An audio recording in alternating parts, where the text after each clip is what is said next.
Hello and welcome to our Reboot review series, which we still haven't named, but I'm Paul. And I'm Dave.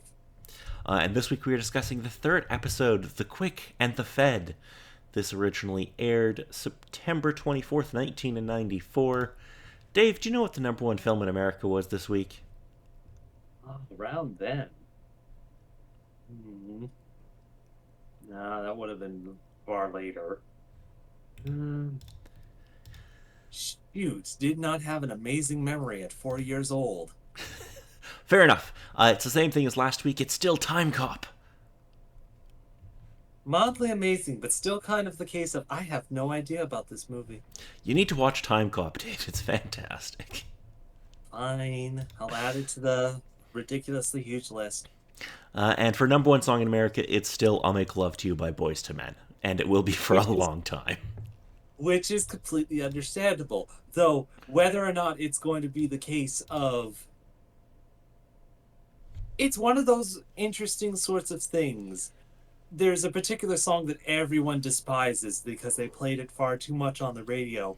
And it doesn't really depend too much on the amount of time or the specifics. It's pretty much the exact time frame of when it supposedly happens that everyone just despises it. I feel like that doesn't really apply to Boys to Men because I don't think anybody really hates Boys to Men. Like, it might Specific not be your crowd, jam, but I don't think there's anybody who's like, I hate Boys to Men. there's a specific crowd that's kind of like, oh dear God, this song, why does it exist? But most likely the case of they're at the age to being old enough to understand the song, having it drilled so much into their head that it drives them insane, that they still have that bad taste in the mouth of whenever they hear its songs. You know, just like our generation and Despacito. I still don't know what this song is. Probably for the best. Anyway, let's get on to the episode. So, Indeed. okay, we start off with Megabyte trying to make this portal doohickey with a magnet Yes. because magnets are dangerous to computers. Hey, Yes. that's kind of almost clever. Oh. Bob retrieves said magnet, but ends up somehow like infecting Dot. I didn't understand how this all worked. Can you fill in the blanks here for me? Sure. Well, Bob, after a job well done, meets up with the crew over at Dot's Diner to uh, have the chance to meet up and pull Dot away from her work because, you know, being inside a computer, having all these particular important files and other sorts of things run on time isn't super important. They need to take a break. You have to stop being such a workaholic. But because of shenanigans, random actions and whatnot that happens, the magnet that was stored inside of a protective seal breaks out and attracts itself onto Dot, causing the injury. Yeah. So they go to Fong. Well, Bob goes to Fong. Yes. And then Fong's like, "Oh, you need to get slow food because magnet's making her operate faster or something." I don't understand how this works. Yeah. There's a point that you're kind of like, okay, there's a thing that's wrong and a thing that will fix the thing, but they supposedly use words that supposedly relate to it, but it really makes no sense. It makes absolutely no sense. But okay, we have to go to level 31 where this Al's diner is who does slow food. Okay, fine. The reasoning might be suspect, but I understand like again, this is a show made for kids, so I'm willing to go with it to a certain degree. Indeed. So Bob goes to level 31, which is apparently super dangerous, and he goes to order food at this Al's diner, Yes. and everybody there talks real slow, and then they're like, "You have to take a number," and it comes up with this big number, which um, I actually thought was pretty funny because it's like this really I forget what the actual number is, but it converts to 4096 in binary, which I'm like, okay, that's kind of clever. And they're like, "We're on order 3."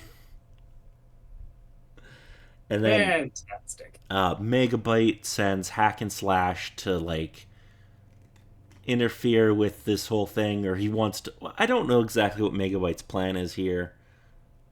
Well, he wants it back, but instead of going the direct route and being like, okay, where's the magnet? I'm going to go grab it. Instead, he thinks, hey, the Guardian stole it, so I might as well mess with the Guardian and supposedly hurt his friends.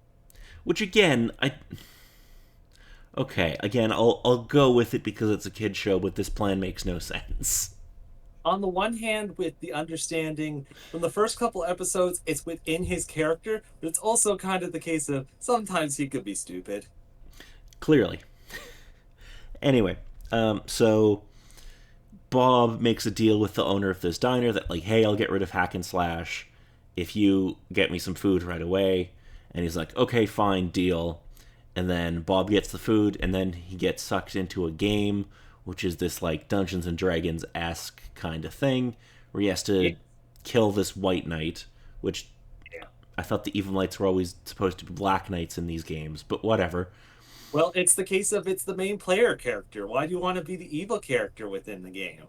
But everybody, okay, maybe this is 94, so maybe it wasn't the same, but like now everybody would want to be the evil character. Of course they would. So he ends up defeating this White Knight with the help of Dot and I guess Enzo, sort of. Enzo kind of just. Well, he throws that, like, thing at it and that kills it, but he didn't really do anything. He managed to get the last hit.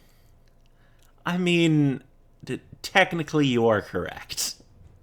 It's the best kind of correct. You're not wrong. And then they get back into mainframe after the game ends, and they go to take and he goes to take the food to Dot, but Dot already got food from Al because she opened some vid window and he just handed it to her through this window. So Bob's entire mission was pointless. Yeah. Yeah. So okay.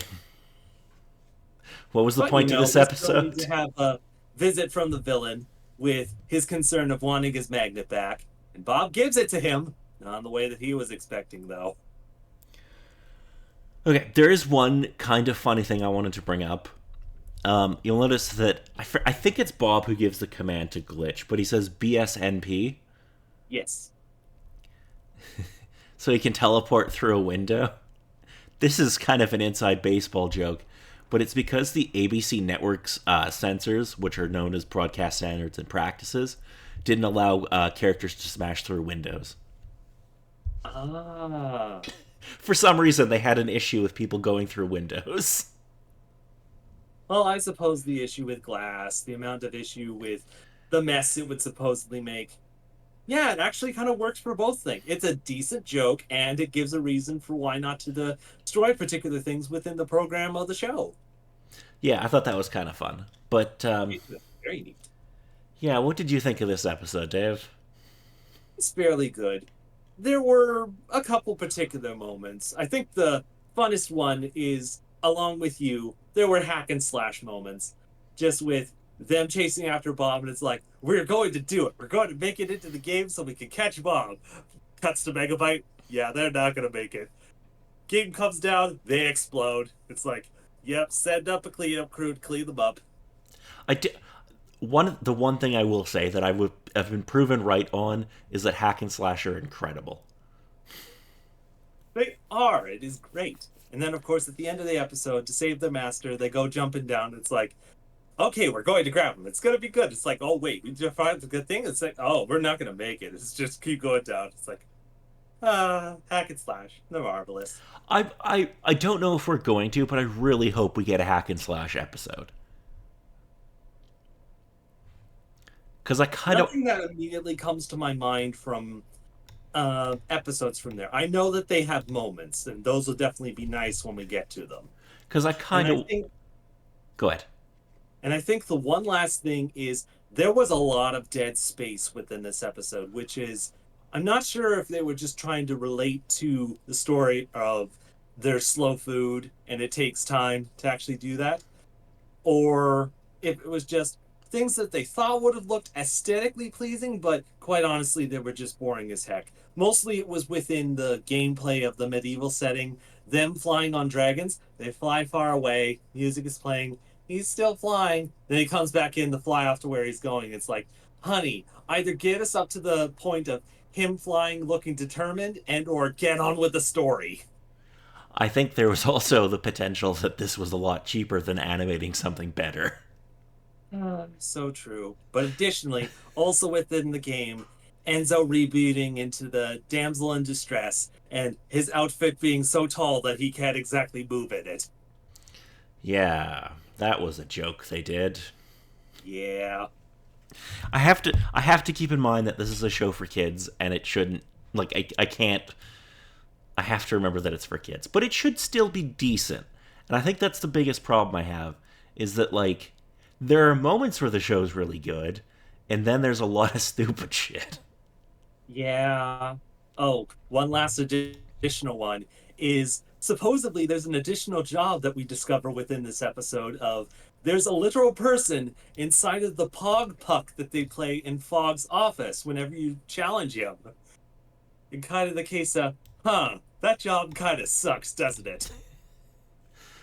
I do love the little Pong game that you have to play with Fong all the time. That's pretty Indeed. cool. And Bob somewhat kind of questions it. It's like, Fong, we have an issue now. We need to get on with this. I do enjoy that. Yeah. So this episode I thought was fine. It's pointless ultimately. Yeah.